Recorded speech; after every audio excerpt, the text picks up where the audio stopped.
3, 2, 1. Alright, welcome to Nanoscopic Drop, and we'll be talking about the latest pay-per-view that came out last week, which was All Elite Wrestling All Out 2021. And now, the reason why I hadn't published a full review or anything, to be exact, of any reaction or just a statement from the last pay-per-view that AEW had after Revolution, which was AEW's Double or Nothing, was because I hadn't been catching up with all the episodes that's been already released from going from Dynamite, Rampage, Dark, and Dark Elevation. I hadn't been catching up lately, honestly, especially when I'm watching other television shows that's beside the wrestling route. So I've been busy on doing that, and honestly, I couldn't really care less by far on the AEW Double or Nothing match card, except I've actually seen one which was Cody Rhodes versus Anthony Ogogo, since I really liked the storyline upon with the factor with QT Marshall's heel turn in his new group with the I think it was called QT's Factory, I believe. I'm not really sure. QT. This is with a rivalry. This is with QT's team that's facing against the Nightmare Family. I just want to make sure what was the exact. Oh, so I was right. They were called the Factory. I don't know, because I feel like I've heard of something else. Yeah, they just called the Factory, I guess. Anyways, so yeah, I saw that match. So I got to saw that match, and then I saw like a match also from QT Marshall versus Cody Rhodes, weeks before All Out even came out. So I saw that,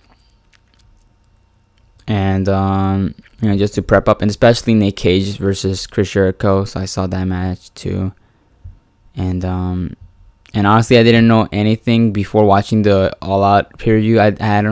I had no idea what match cards they had. I just wanted to see, just without even looking at the card. I just decided to go right straight in.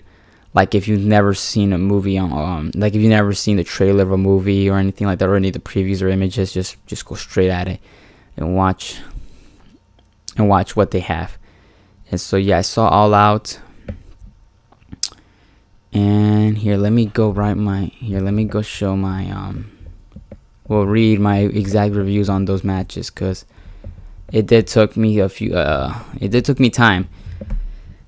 me time to write some stuff on here for All Out, because it's been a while actually writing a full review on a pay-per-view. And I'm not even done, and I gotta catch up. I didn't even watch Royal Rumble 2013 yet, so I gotta get on to that right after I finish All Out.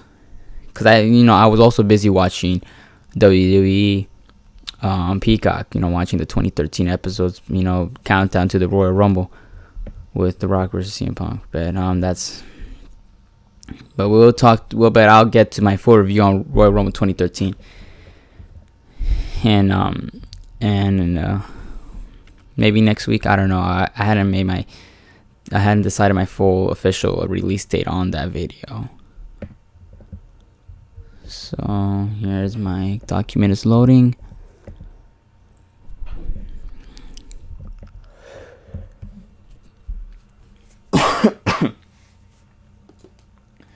Alright, to see what was the first card of the match. Okay, so I honestly didn't even see the pre-show. I just went straight into this main show.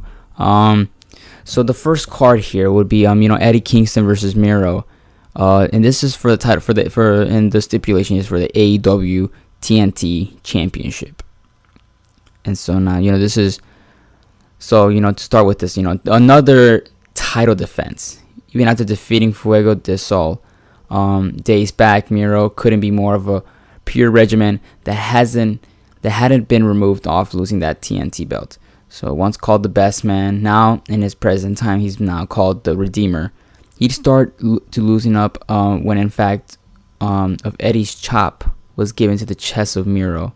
But what really boils up balance is when Miro's counter on power slamming directly in the ringside mat. Eddie didn't seem to obey any damage, especially when the Redeemer's style of his cranks kicked early in this match. Immediately, the presence here headed strictly as a street fight elements, which I liked, when watching this match, and of that style. So since Kingston's disobeying struck the first time once Miro fights back, that layer shapes as a boost of how Miro might pursue more ring time to end his opponent of Eddie Kingston. I was going all the way for Eddie Kingston. I always thought that Miro was a good heel, and I've always hated him. Not hated him, but just by his character, alone, of course, of how he acts, and such a good heel of himself. So then during that match, there was this one turnbuckle pad undressed that signaled the ref to not unveil the exposed metal, so then none of the two can go clash out over with that metal.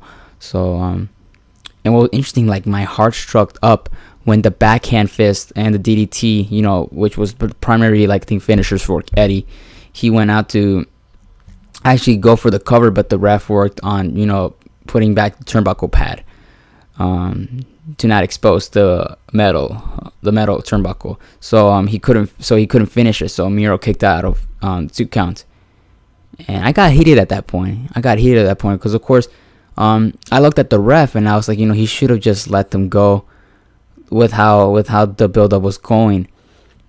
Surely enough, of course, it wasn't anything like a no disqualification match. It was just a regular singles bout. But maybe if Eddie had a strategic plan to maybe distract the ref, or have Miro distract the ref, so then that way, once the ref gets distracted, he might have, thrown an element of wanting actually get hit to the exposed metal, and have that to be like the count out to whatever primary finisher they can hold. And so I was pretty heated on that for Bryce Remsburg, who was the ref for the match. He was the referee, and from crossing Eddie's plan to avoid metal contact, and troubled himself by being blowed on Miro, which got me really upset on that part. And then you can see that Miro ran back to front, nailing a single super kick, that KO'd Eddie into losing his chance winning the TNT title. So, making Miro, of course, having his title defense. And on defeat, he's keep winning by far and still retains as championship. And I'm thinking that I really want to see more of Eddie Kingston versus Miro, because I think they work really well together, especially how they proved themselves to have such an interesting energy of the on both sides. Just looking down here from the All Out first card of the pay-per-view. So a good job for them. I love this. I love this match. It was such a great match to start with, to kick off the show. It was spectacular. So let me see here. Damn, we're already 9 minutes in. Okay. Now to get forward with this match, I'm seeing here, this is the second card will be John Moxley versus Satoshi Kojima. So now I was very surprised that a New Japan Pro Wrestling star was gonna head out there in Chicago and go face John Moxley. And I hadn't seen any New Japan wrestlers coming out in Chicago, or even to be exact, like any other United States, and in its cities and its cities and its states. And so I was pretty surprised seeing them, out of Japan. So to start off with the second card here, Mox and Koji barter naked forearms at dawn. So at the beginning of the match. And Moxie's percentage has moved more than Satoshi has to offer through his minor steps from teaming his chops and his diving, his diving elbow drop and the superplex by the second rope and, pulling an apron DDT, which was a nice spot, by the way, and worthy to see the replay of that, of Satoshi, move. But what bothered me a lot was like how Satoshi has slowed down while wanting to knock another lariat and in for Moxley, but he got catched by the paradigm shift so early, which was very disappointing.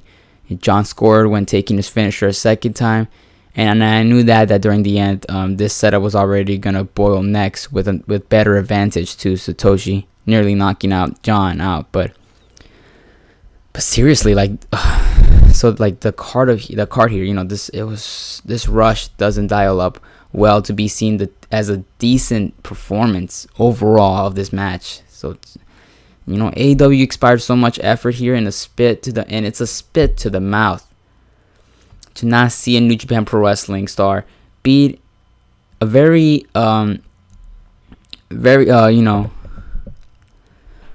beating any star from All Elite Wrestling.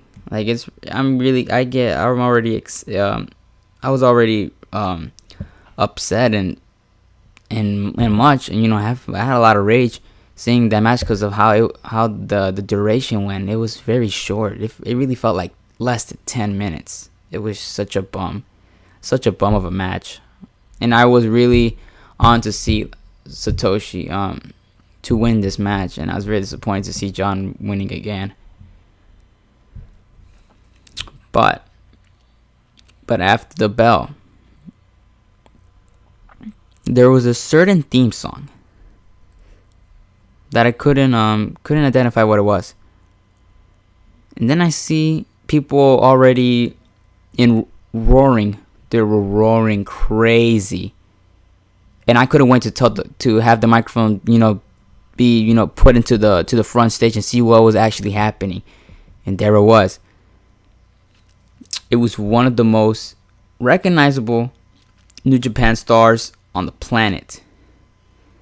This man, I never knew he was. This wasn't even like not even a dream, like an unexpected debut to come here. Because I've even heard that Okada was supposed to be here at All Elite, but I guess was it a rumor or was it true? But eventually got canceled early. I really know what was going on from that, but but to take out Okada, I was very surprised of this debut, which was Minoru Suzuki.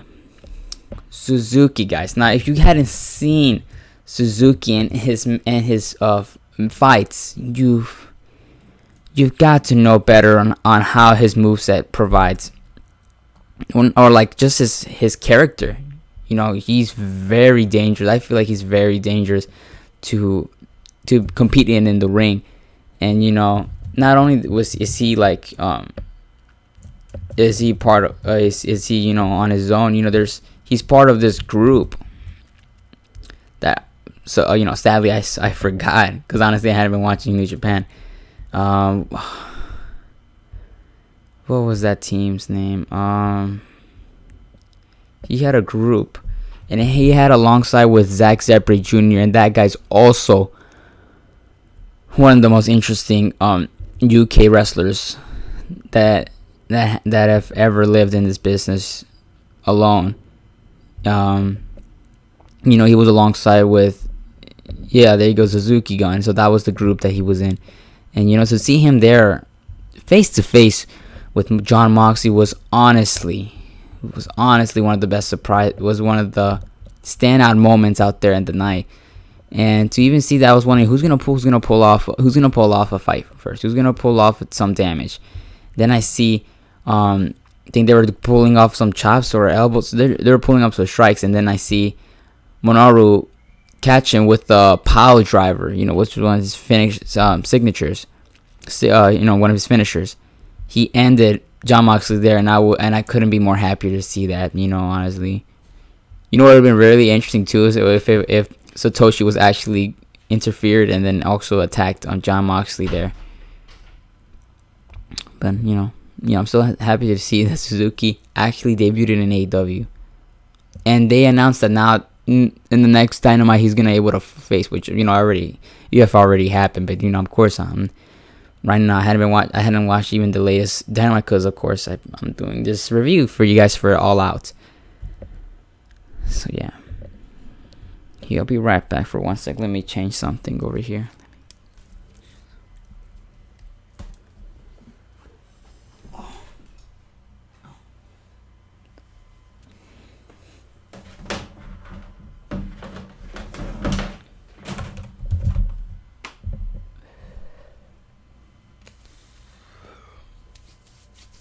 Let's see what time are we in.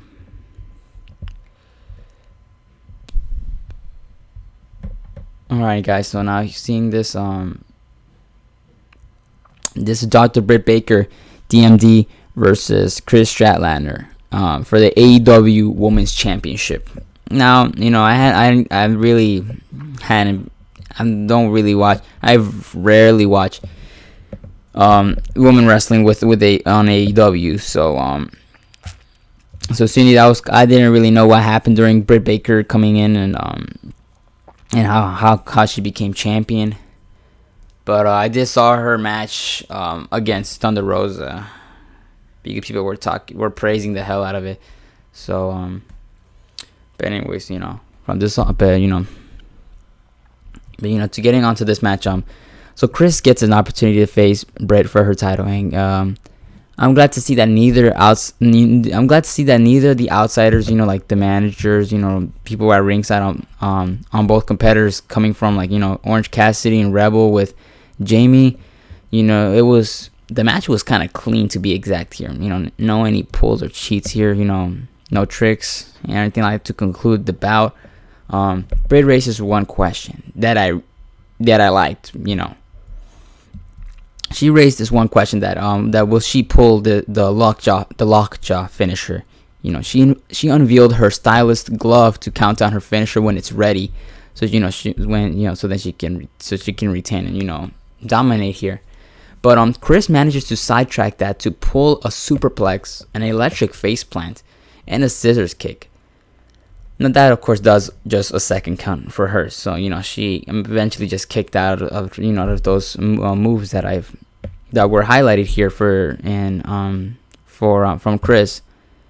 And I liked how there was this moment here that Chris and at the apron, she was trying to pull this pendulum moonsault that eventually failed, but it was not a botch. And I can guarantee you it was not a botch. It was purpose. It was for purpose. She planted full front to the ringside, thanks to Baker moving away, and she landed already again face plant onto the mats, which looked really cool. And to see what Britt can do right now and countering and seeing that that Chris is injured right now from that failed pendulum moonsault. So that was a dope spot. But not going to the end. The ending was the best part here. So once Britt nailed a Pittsburgh Sunrise, which was pretty much a flip power driver, or a Canadian Destroyer. I really don't know. There's for some reason there's always been having these different names, even though they kind of stylized. It's the same style from the power driver, same movement. So what happened here? Okay, so Britt nailed a Pittsburgh Sunrise. Chris kicked out. A curb stomp, and then Chris kicked out. And then you see that now she's performing the lockjaw, and Britt retains. So now that battle indeed cracks, but at that battle, it was kind of unexpected. They pull off a lot of things that that you weren't expected to see, and but though I would like to refer that there was this one botch that Britt was trying to put her first attempt an appearance on the curb stomp, which was kind of, I think you guys should look, and how it's not that notable, but it was, I did see it there closely, and it felt kind of a little awkward, but to dismiss that botch, when as a whole, Chris can follow this up with another match, I believe. And since she dares to slip on most on what Dr. Baker applies here in this match, without Baker's gloves, she couldn't have done the best suspense act to value how crucial it is to sit in defeat, eating her submission maneuver. Just to even think, I never seen I don't think unless if you look back from WWE, there's, there'll be times where somebody wants to perform with any object that they hold. It can be like something Chris Jericho when he does his cheats on like a baseball bat, or like when Santino Marella pulls out the Cobra, or Mankind does Mr. Sacco. Britt Baker might have been influenced from that, and she decided to use that glove to make it look like, oh geez, she's about to start it early, or she can do it at any time now. We never know when she's gonna pull it. She's gonna stuff it in somebody's mouth, and there you go. You just end up in defeat, and she'll be winning and she'll be retaining her championship. Great match, honestly. That was a really great match. Honestly, great match. That and Eddie Kingston versus Miro already beats the living hell. Those two already beats the living hell out of John Moxie versus Kojima.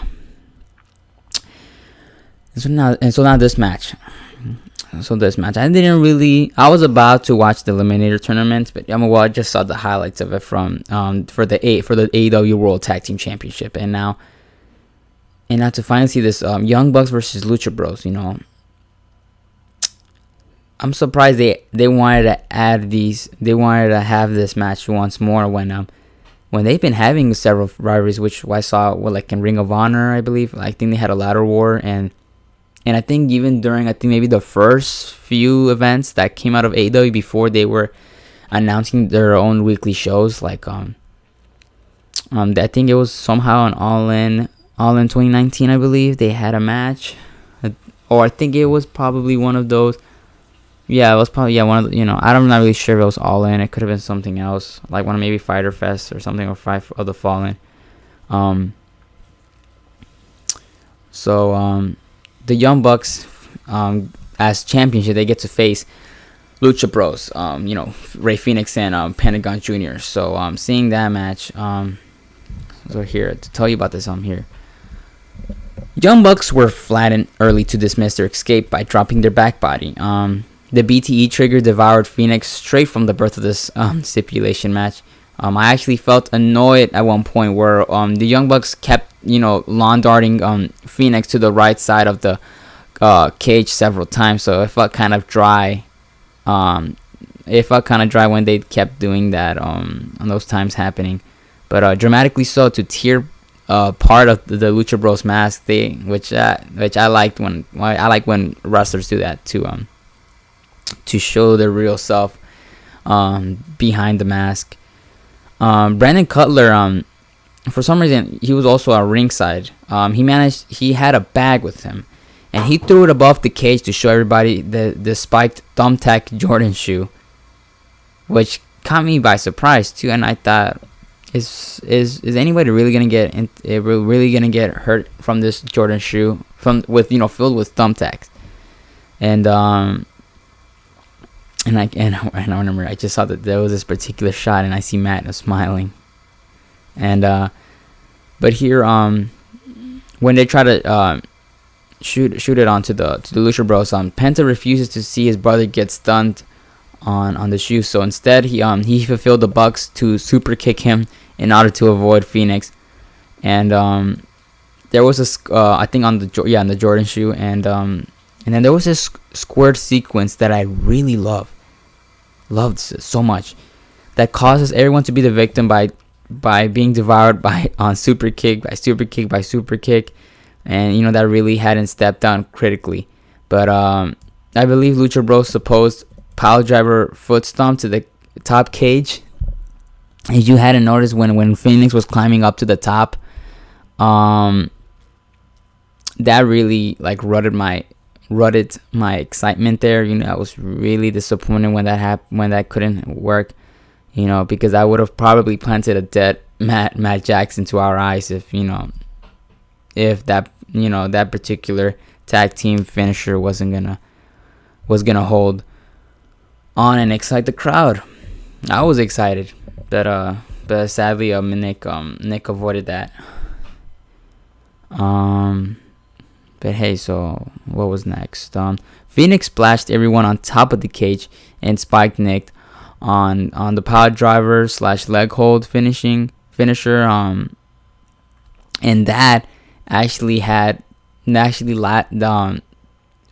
took off and removed the long reign of the Young Bucks, and they actually won the match, making the Lucha Bros the new AEW World Tag Team Champions.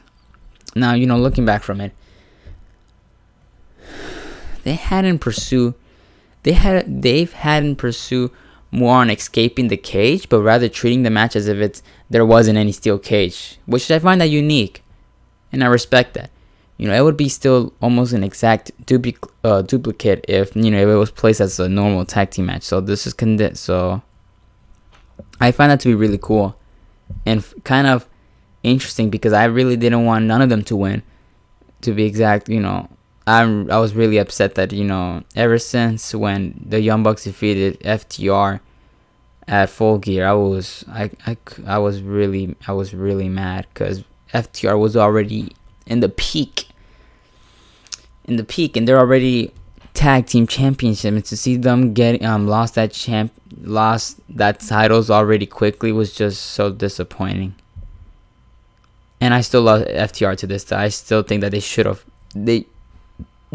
have still kept those titles for a long time, because they deserve it. All right.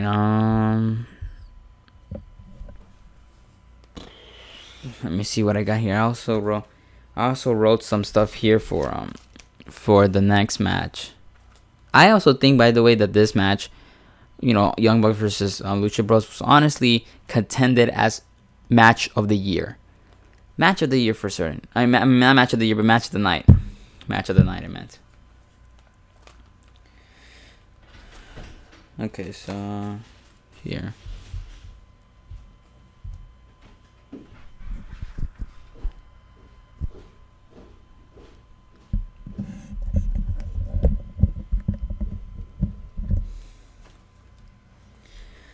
So what I wrote down here, because I saw some stuff first. Okay, so for Casino Battle Royale for the women's, this is number one contender for the AEW Women's Championship.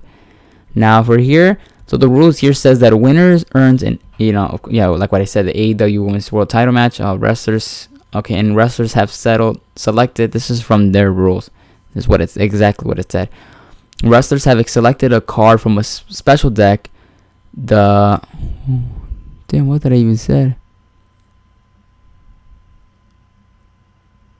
Whoa, I don't even know what I even said here. Let me see. Oh, the suit of card they've selected to determine their group.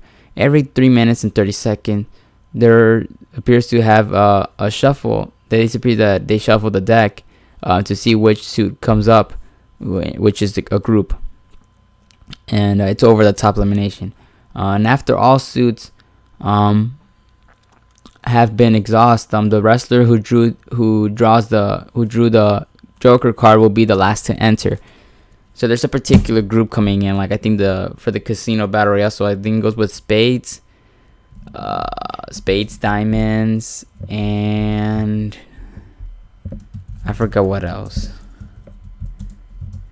I know it was spades, diamonds,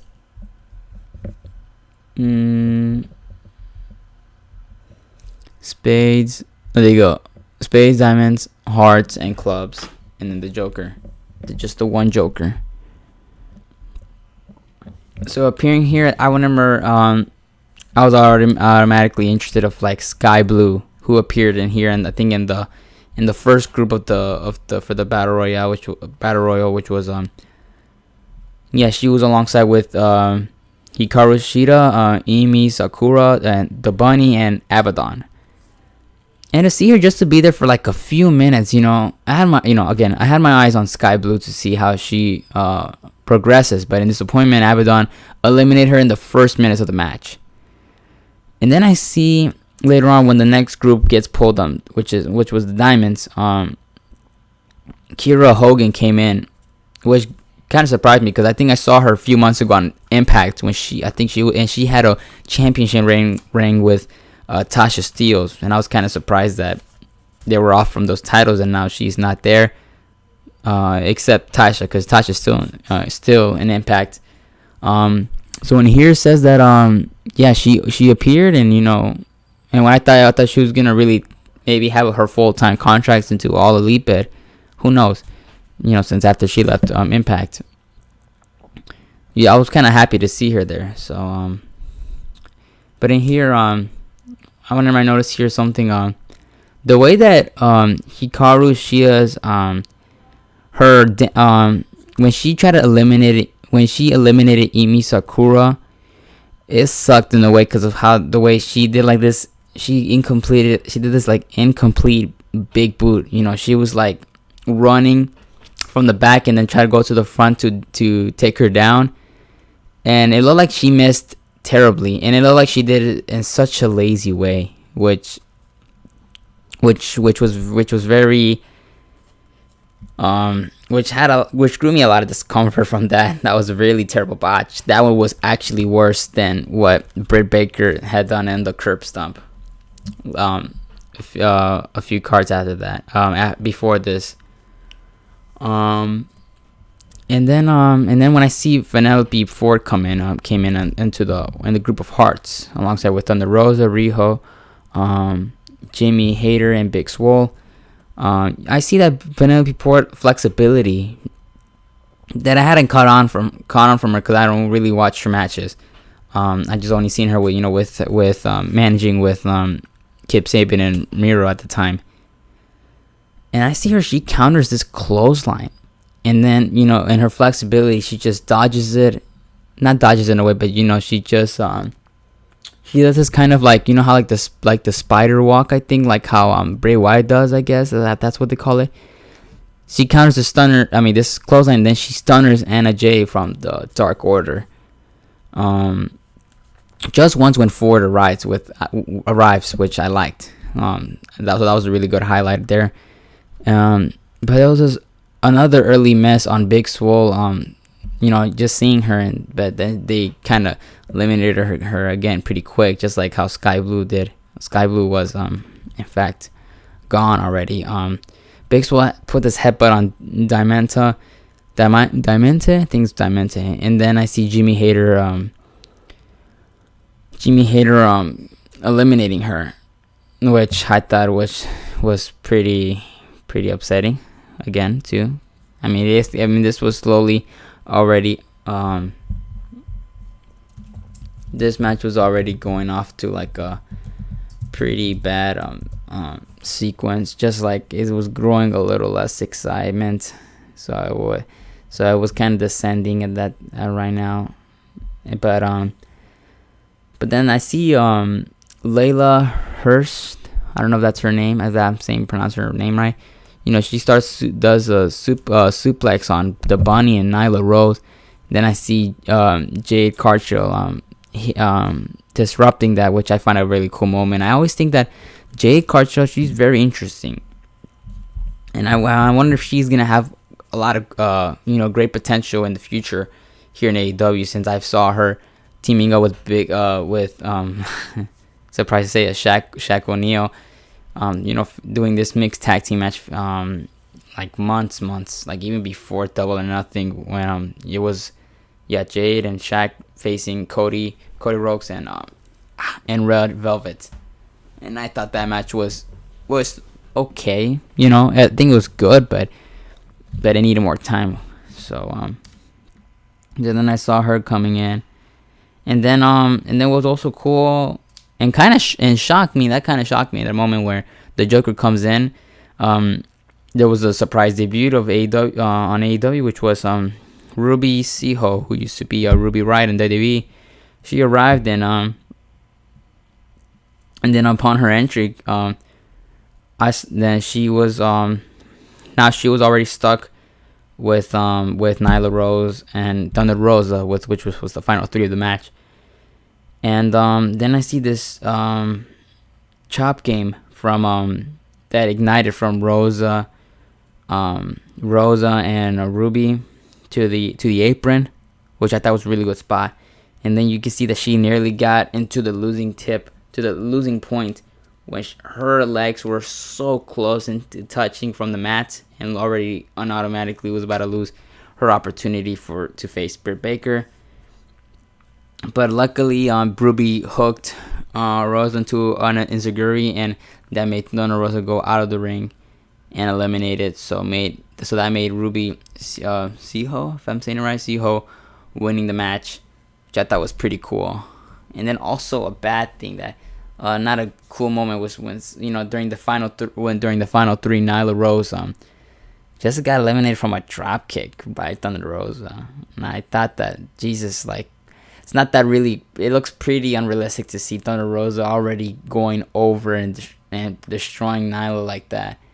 I wish that they had more time on that with Nyla with Nyla and Thunder, make it such more time and them facing each other. Just go both with Ruby.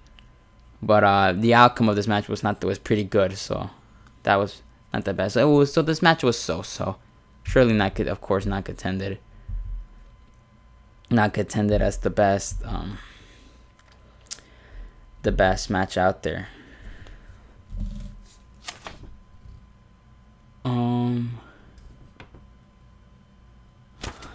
Here, you know what? Alright, let me move.